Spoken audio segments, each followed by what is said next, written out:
passo a integrar os quadros da ordem. Pouco importa se esta minha participação na OAB é na qualidade de estagiária ou de advogada. Aplicam-se, portanto, os requisitos do artigo 8º para inscrição como estagiário, que é uma das espécies de inscrição, e para inscrição como advogado. Para encerrar este programa, eu quero trazer uma outra modalidade de inscrição. Falamos dessa inscrição principal e da inscrição do estagiário. Quero trazer uma outra modalidade de inscrição, que é a inscrição suplementar.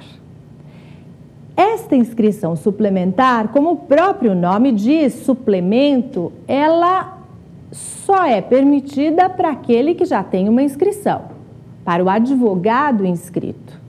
E ela é exigida, como vocês sabem, para todo aquele que passa a ter exercício habitual fora da área territorial do conselho seccional onde ele está inscrito.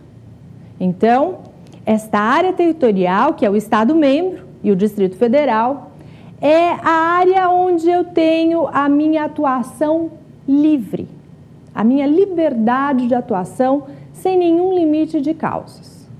Fora do meu conselho seccional, eu sou inscrita aqui em São Paulo, na OAB, seção de São Paulo. Fora de São Paulo, eu posso atuar em cada uma das unidades da federação até o limite de 5 causas ao ano. Até aí tranquilo, é o conceito da suplementar que você já conhece.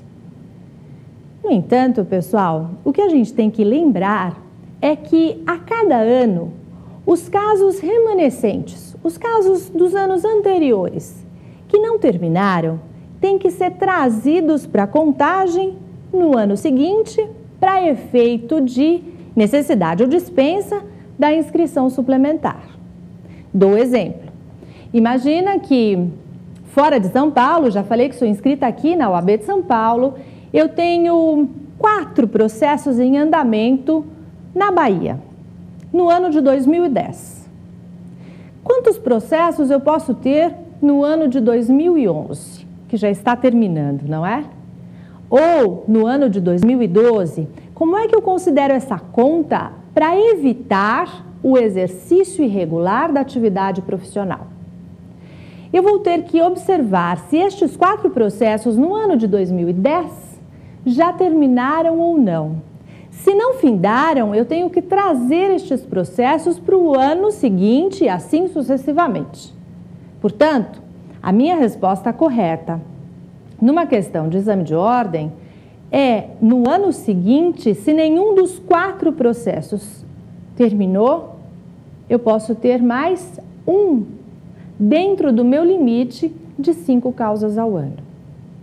Além deste limite, eu tenho que fazer a minha inscrição suplementar.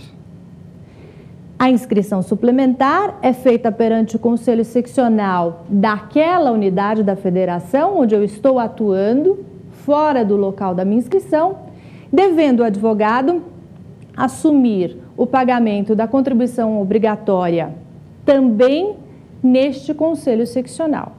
Vocês sabem que é da competência do Conselho Seccional fixar o valor da anuidade. Portanto, a anuidade aqui em São Paulo pode ser uma, e na Bahia, onde eu usei como exemplo da minha atividade com a habitualidade, no outro estado, pode ser outra. Nesse sentido, eu posso ter quantas suplementares eu quiser ou eu precisar, de acordo com a atividade habitual no outro estado, devendo assumir o pagamento dessa contribuição anual. O fato é, pessoal, que a gente observa muitos advogados atuando fora dos seus conselhos seccionais, das suas áreas de atuação com liberdade, sem inscrição suplementar. E é importante saber a consequência disso. A atuação deste profissional é irregular. E estes atos praticados podem ser passíveis de anulação, porque é como se ele não tivesse inscrição na OAB nesta atuação fora do local e em desrespeito à própria lei.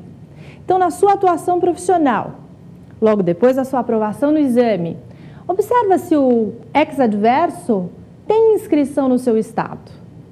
Se ele não tem inscrição no conselho seccional do local onde vocês estão trabalhando aquela demanda, observe se ele tem a suplementar. Observe, com uma simples pesquisa com o nome, se ele tem uma atuação acima de 5 processos naquele ano. E você pode, então, representá-lo na ordem, ponderar ali com o magistrado, peticionar para o magistrado que a atuação deste profissional é irregular. Nós vamos para o nosso segundo bloco, para trabalhar o Pergunte ao Professor. As dúvidas sobre o tema do dia, inscrição na UAB. Até já!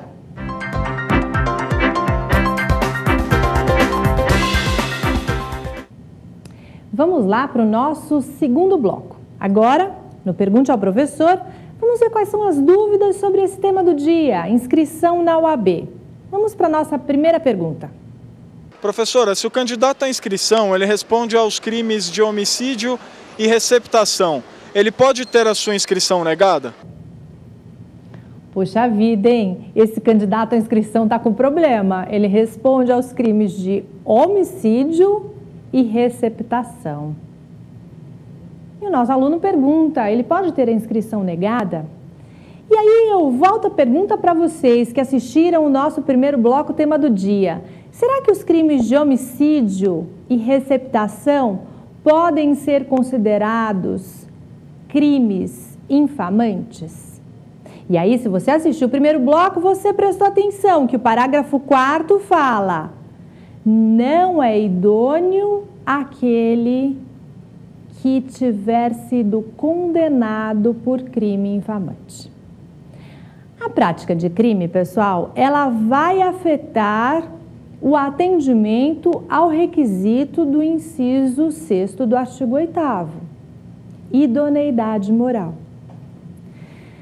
Claro que, como a lei fala em condenação, vejam, a pergunta formulada é muito interessante porque o candidato à inscrição responde pelos crimes. Seja inquérito, seja processo, não há condenação ainda, portanto eu não posso enquadrar no parágrafo 4º, porque a resposta seria tranquila, se ele tiver a reabilitação, não há problema. Agora, quando ele está respondendo aos crimes, será que a UAB pode recusar a sua inscrição? Nós vamos ter que fazer uma análise sobre a conduta pessoal, o comportamento pessoal deste candidato à inscrição. É fato que em algumas situações, especialmente as que envolvem crimes infamantes, receptação, eu diria que com grandes chances, e já tem decisões do Conselho Federal, deve ser considerado um crime infamante. O homicídio, nem sempre, em que pese ser um crime mais grave que a receptação. Mas qual dos crimes afeta a honra, atribui a má fama para o advogado? Então, como eu dizia, o Conselho Seccional, no momento da inscrição, avaliando esta conduta pessoal e esse comportamento que envolve a prática de crimes, pode sim recusar a inscrição.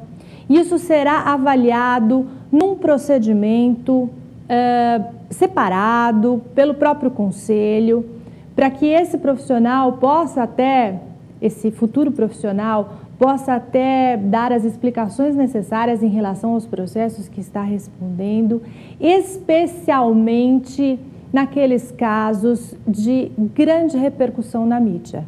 Então, atenção, o fato de não ter sido condenado pela prática dos crimes não significa que a inscrição será garantida, porque o ingresso na UAB exige essa postura, esse comportamento moral, idôneo, num padrão médio.